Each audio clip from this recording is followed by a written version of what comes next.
ये हमारे सिराज साहब, वो भी स्वागत करेंगे।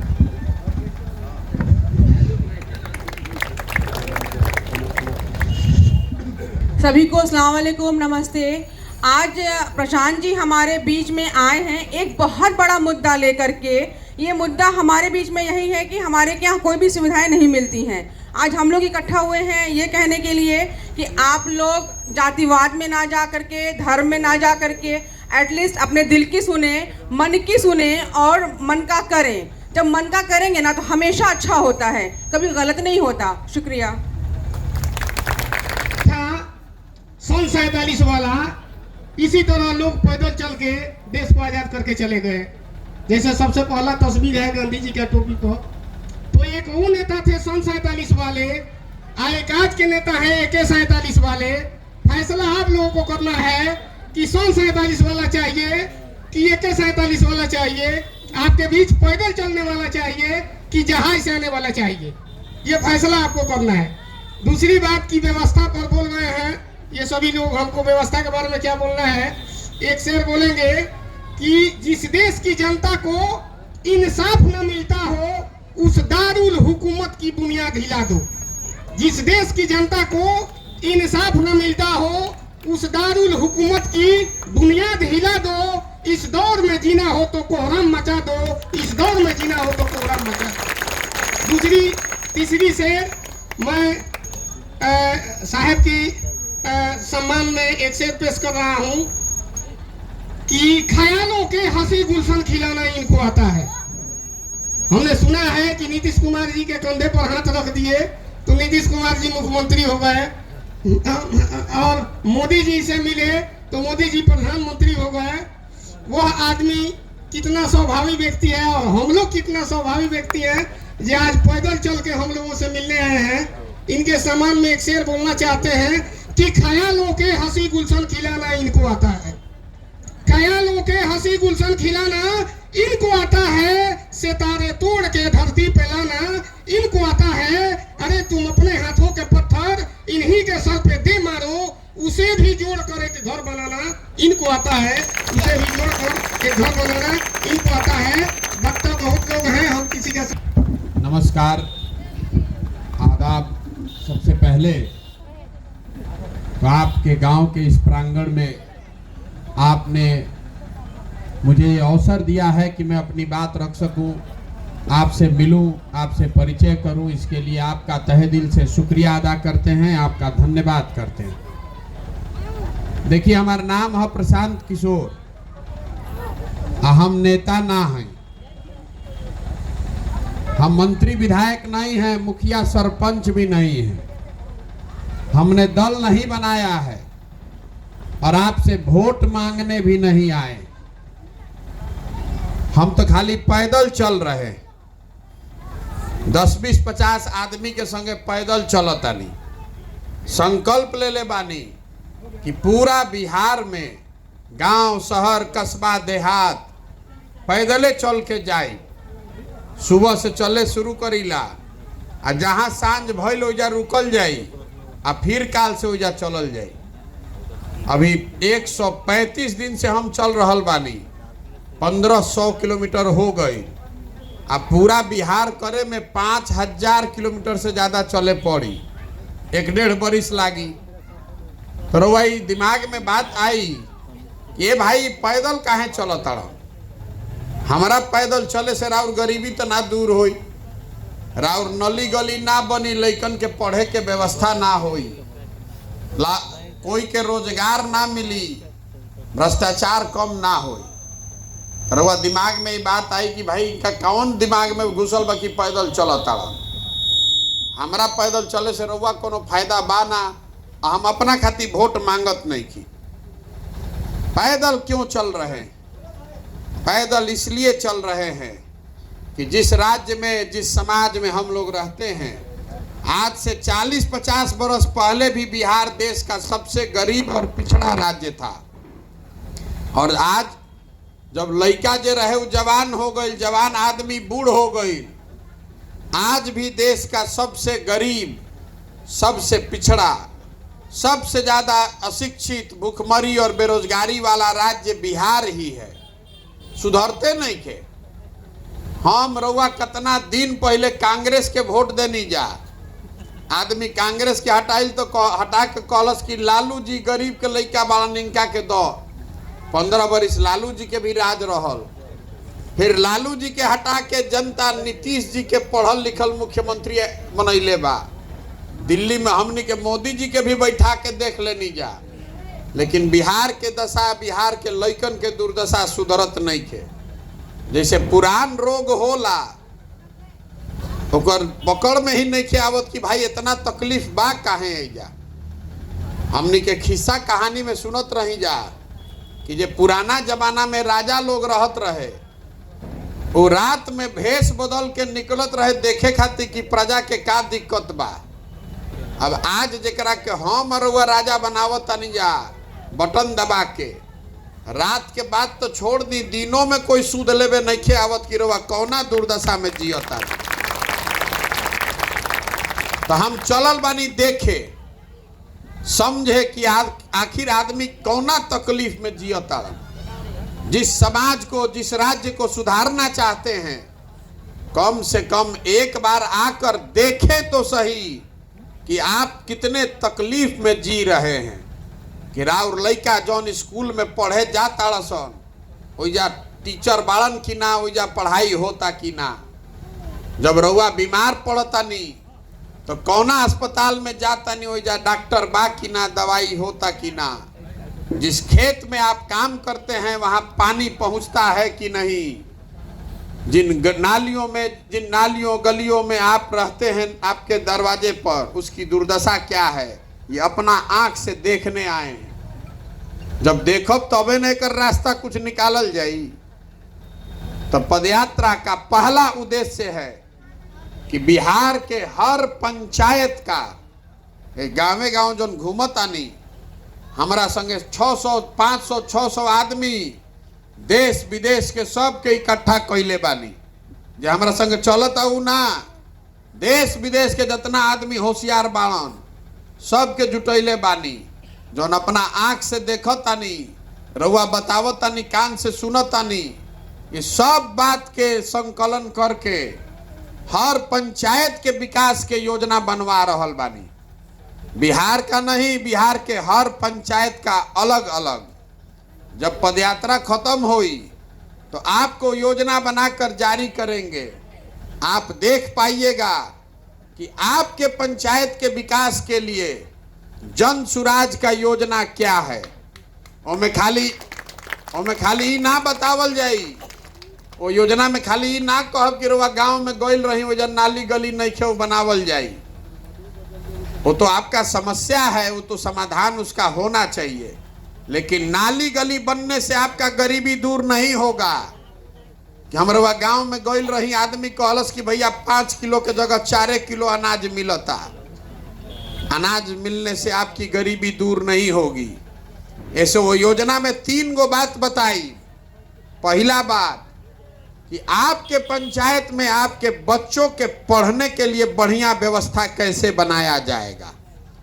उसके साथ साथ ये भी बताएंगे कि आपके पंचायत, आपके गांव में जो खेती किसानी करता, ओकर आमदनी के कैसे बढ़ावल जाए। 10 बरिस में बिहार के किसान के आमदनी पंजाब के किसान के बराबर कैसे हुई।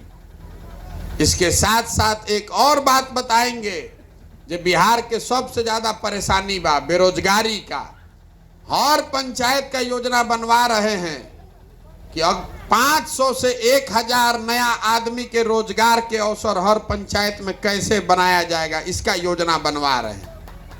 ताकि किसी के बच्चे को रवा घर के सवांग जो बहरी चल गई बा काम करे, वो सब आदमी को वापस बुलाकर यहीं पर रोजगार दिया जा सके। ये योजना बना रहल बानी। जब पदयात्रा खत्म हुई तो योजना जारी करब, रवा ओकरा के देखी, समझी, चर्चा करी घर में बैठ के। ठीक लागे तो अपनाई, आ ना ठीक लागी तो जेकर झंडा लेके ढोतानी ओकरा के ढोई। लेकिन हम तो आज चलल बानी तो हम ही काम करतानी, रउआ तो हिजे रहतानी। अतना आदमी एजा बानी जा रउआ सब में तो सब हमरा से ज्यादा होशियार होई। राउर अनुभव भी हमरा से ज्यादा बा। हम एक दिन में कितना देखब, रउआ तो एजे रहतानी, कौन समस्या बाकी जौन रउआ नहीं जानत, तो ई सुधरत काहे नहीं खे ये भी बताने चले। देखिए काहे नहीं खे सुधरत पहले वो समझी। बिहार में हमने के 5 बरिस जहां चल जाई आदमी बतावत कि जा कितना भ्रष्टाचार बा, सड़क नहीं खे, नाली नहीं खे, गली नहीं खे, लइकन के पढ़े के व्यवस्था नहीं खे, रोजगार नहीं खे, खेत में पानी नहीं खे, फसल के दाम नहीं खे, ई सब बात रउआ जानतानी, रोज रउआ एकरा के बतियावतो बानी। लेकिन जहिया वोट होता, जहिया राजा चुने के बात आवता, वो दिन बिहार के जनता के ई सब बात भुला जाई। वोट के दिन बिहार के आदमी के 4 गो बात याद बा। पहला बात, हमार जात का बा आ के हमारा जात के खड़ा बा, चलो ओकरे के वोट दियाई। जे जात से बच गई ओकरा के हिंदू मुसलमान भारत पाकिस्तान पुलवामा के नाम पर वोट लिया था। तो काल तक रुआ ठनले रही कि अब की हाली वोट ना देव, सिलेंडर के दाम बहुत हो गई बा, अब की हाली वोट ना देव, डीएपी 500 के जगह 1600 लागल बा, अब की हाली वोट ना देव, डीजल पेट्रोल 96 रुपया 108 रुपया हो गई। आ जहिया वोटवा आई तो सबे हल्ला मचाइए, भाई सब हिंदू एक हो जा। पाकिस्तान के सबक सिखावे के बाद तो है उलझल बड़ा नली गली में, ऊपर देखा, ऊपर मोदी जी के देखा, पाकिस्तान के देखा, चलो जल्दी वोट दो, सबे जाके वोट दे दी। जे दोनों से बच गई, जाति से या धर्म से, तो कहत कि ए भैया जाए कि हमने के कतनो रोड नहीं खे, पढ़ाई नहीं खे, परेशानी बहुत बा, लेकिन हो जो लालू जी के जंगल राज रहे अपराध वाला, ऊ ना चाही रे भाई, बड़ा दिक्कत रहे, बहुत दिक्कत रहे। 4 बजे आदमी सरे से भागत रहन, रंगदारी बहुत रहे, मर्डर होत रहे, अपहरण होत रहे। तो लालू जी के डर से कि कहीं वो फिर से वापस ना आ जास, वो डर से आदमी जाके भाजपा के वोट देता रह। आ चौथा कैटेगरी बा हमनी के मुसलमान भाई लोग के। मुसलमान कह रहा है कि ये भैया चाहे हमनी के जी ही जा चाहे मरी जा, भाजपा के ना वोट दियाई, भाजपा तो मुसलमान विरोधी पार्टी बा। तो बिहार में बचल के, बिहार में तो भाई 2 गो दल बा, एगो मोदी जी के भाजपा आ दूसरा लालू जी के ललटेन। नीतीश कुमार के तो कोनो दले नहीं खे बचल, ये बेचारे कभी ललटेन पकड़ के लटक जाता, कभी कमल के फूल पर बैठ के पौरे लागता, बुझाते नहीं के आदमी के टिकिहन के नहीं। जौने और रवा वोट दबाई तो बेंग उछल के दूसर ओर चल गए। तो मुसलमान जो हमारे भाई हैं वो कह रहे हैं कि भैया जी ही चाहे मरी, भाजपा के दे ना सकी तो ललटेने लौकत, यही में किरासन तेल बन के जलल जाए, इनके के वोट दियाई। बताई ईमानदारी से इतना आदमी खड़ा बा, यही 4 चीज पर वोट दिया था भैया, कुछ छूट गई तो बता दी, यही पर 4 चीज पर दिया था वोट।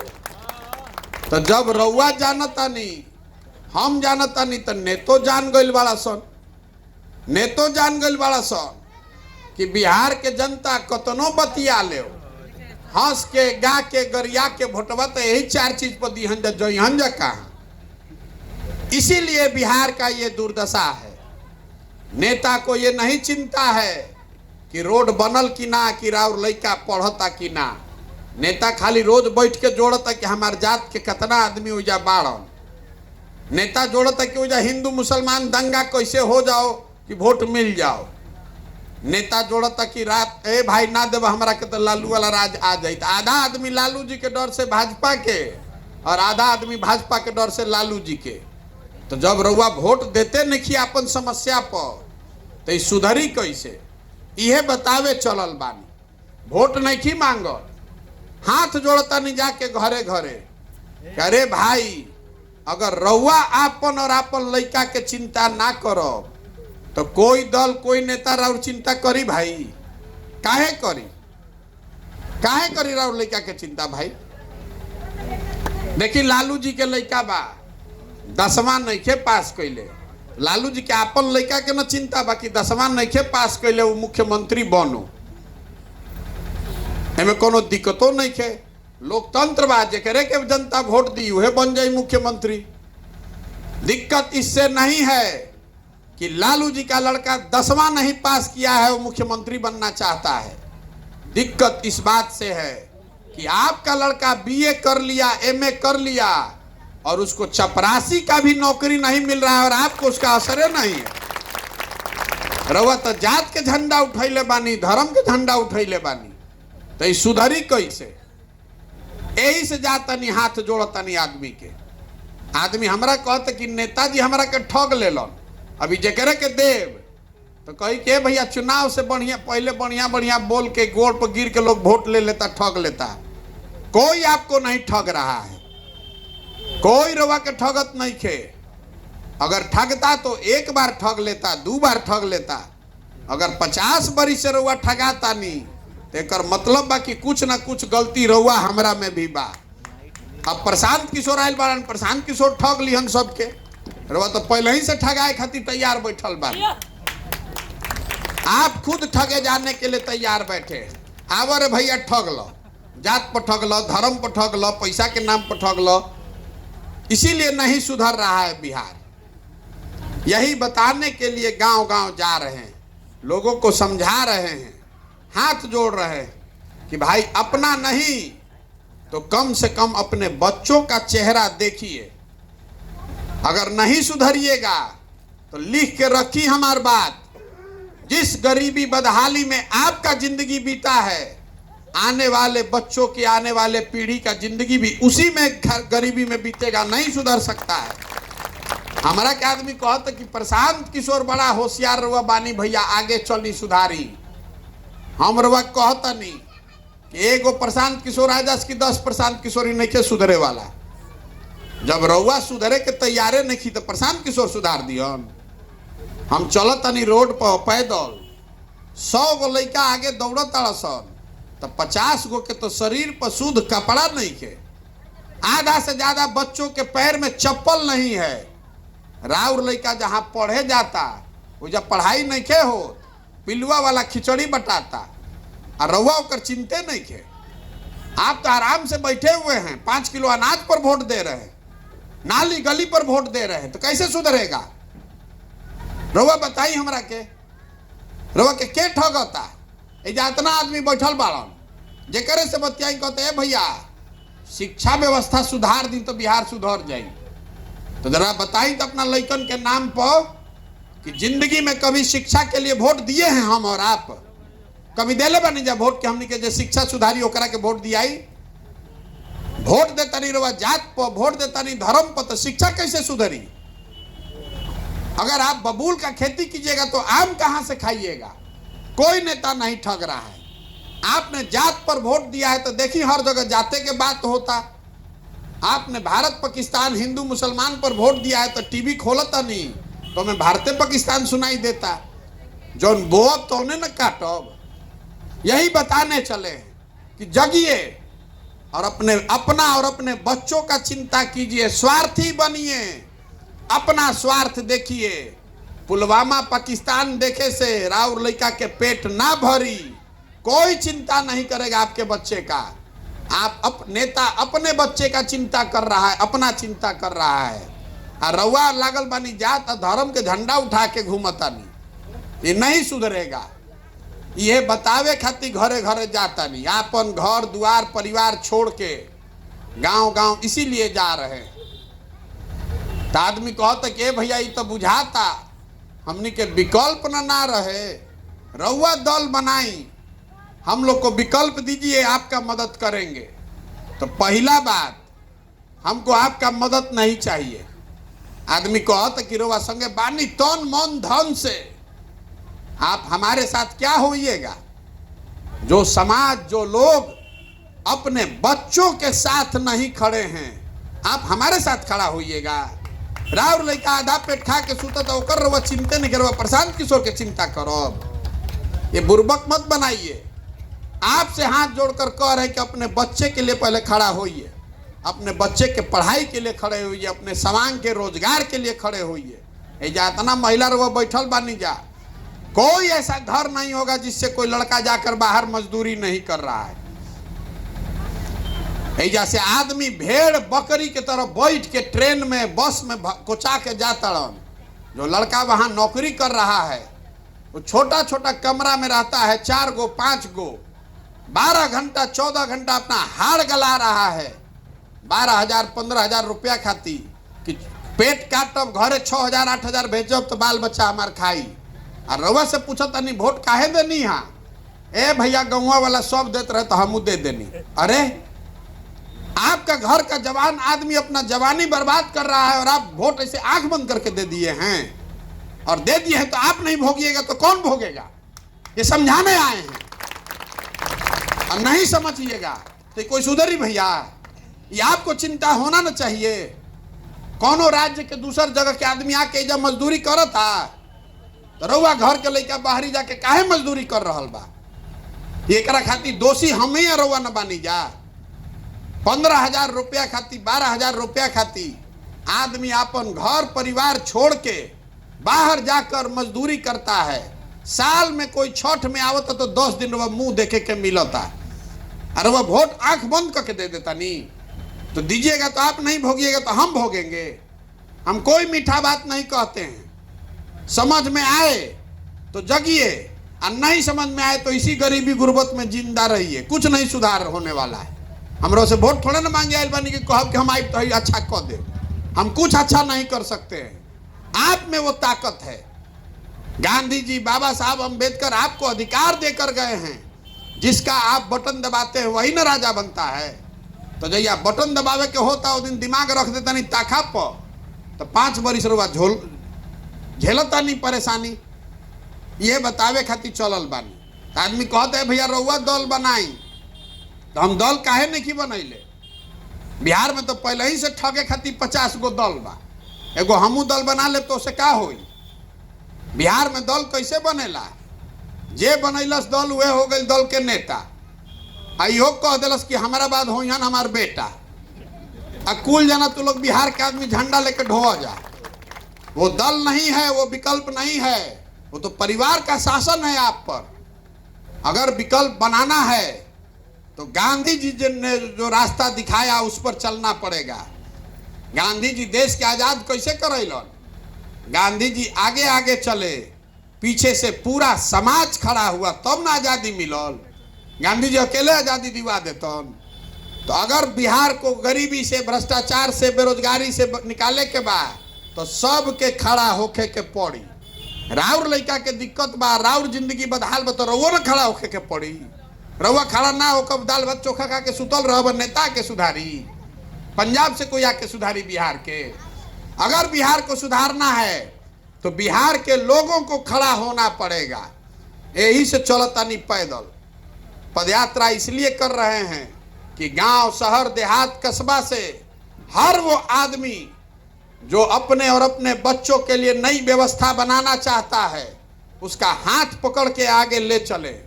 जब पदयात्रा खत्म हुई तो जितना आदमी तैयार हो जाइहन सब के एक साथे बैठाई और सभे मिल के तय करी कि दल बनावे के बाद तो बनी दल। लेकिन अगर दल बना तो प्रशांत किशोर का दल नहीं हुआ। वो दल किसी व्यक्ति का नहीं, किसी परिवार का नहीं, किसी जाति का नहीं, बिहार के उन सारे लोगों का होना चाहिए जो इसको मिलकर बनाएं और आगे मिलकर चलाएं, तब न सुधरेगा। दल के नेता हम बनैनी हम ही हो जाए वो कर नेता? अरे दल का नेता उसको होना चाहिए जो बिहार का सबसे काबिल आदमी है, सबसे ईमानदार है, जो हम लोग को इस गरीबी से निकाले, ओकरा के न नेता बनावल जाई। यही से अभियान कर रहल बानी। तो आप बताइए प्रयास होखे के चाहिए कि ना होखे के चाहिए?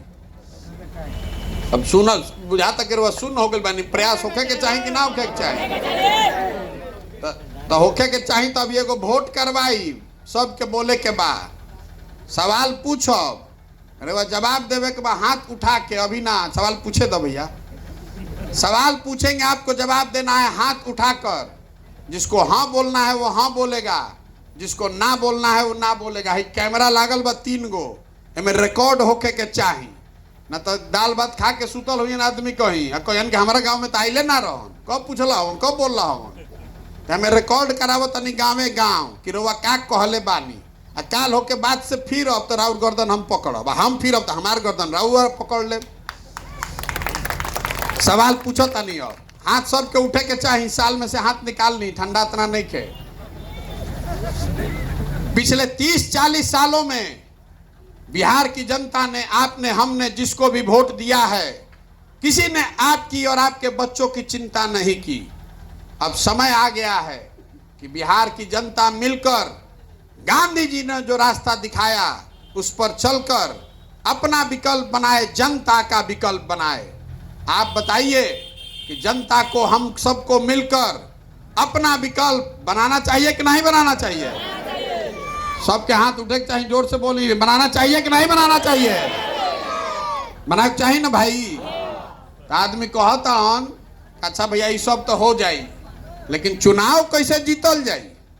हमनी के साधारण गरीब आदमी रवा सुन ले, रवा बोलनी बढ़िया बात सुनाई पड़ गई, हमनी के खड़ा हो जाई, लेकिन चुनाव कैसे जीतल जाई? हमने जो पैसा है ये नहीं खे, दल नहीं खे, संगठन नहीं खे, चुनाव कैसे जीतल जाई? ये तो बड़का बड़का दल बा।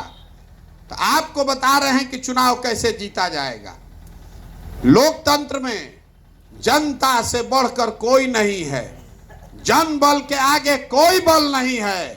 आप हनुमान हैं, जैसे हनुमान जी अपन शक्ति भुला जात रहन, वैसे ही रहुआ अपन शक्ति भुला गइल बानी। एक बार आप खड़े हो जाइएगा, अपने बच्चों के भविष्य के लिए खड़े हो जाइएगा, तो कोई दल, कोई समीकरण आपके सामने टिक नहीं सकता है। और दूसर बात, जे हमरा के जानत तनिको मन का, ओकरा मालूम बा कि प्रशांत किशोर के और कुछ आवे चाहे ना, चुनाव लड़ावे आवेला। पिछले 10 साल में जिस नेता का, जिस दल का हमने हाथ पकड़ा है, वो चुनावे नहीं हारा है। जो काम हम अभी कर रहल बानी, इसी चुनाव में मदद के लिए ये बड़े बड़े दल और नेता हमको 2-4 लाख नहीं, 2-4 करोड़ नहीं, सैकड़ों करोड़ रुपया देता है, जितना आप सोचे नहीं होंगे। वो सब पैसा सब छोड़ के अब संकल्प लिए हैं कि किसी दल का नहीं, नेता का नहीं, आपका, बिहार की जनता का हाथ पकड़े हैं और आपको भी हारने नहीं देंगे। जो व्यवस्था बना रहे हैं, हारने का सवाल ही नहीं है। आप भी हारिएगा नहीं। जिसको भी समाज चुनकर बीच से निकालेगा, गरीब हो, अमीर हो, अगड़ा हो, पिछड़ा हो, हिंदू हो, मुसलमान हो, जिसको भी आप चुनकर निकालिएगा, उसी के पीछे जन सुराज का पूरा ताकत, शक्ति, पैसा, बुद्धि सब लगाएंगे और आपके समर्थन और आशीर्वाद से जिता कर लाएंगे। बिहार तब बदली जब हजारों अच्छे लोगों को वार्ड सदस्य जिता कर लाया जाए, जब 5000, 6000 अच्छा आदमी मुखिया और सरपंच बनेगा, जब सैकड़ों अच्छे लोग जिला परिषद और विधायक बनेंगे, तब बिहार सुधरी। मुख्यमंत्री बदलने से नहीं सुधर सकता है बिहार। पूरा व्यवस्था में घून लग गया है, नीचे से लेके ऊपर तक सब चोरी ही कर रहा है। ये सुधरे वाला बा एक आदमी के बदले से?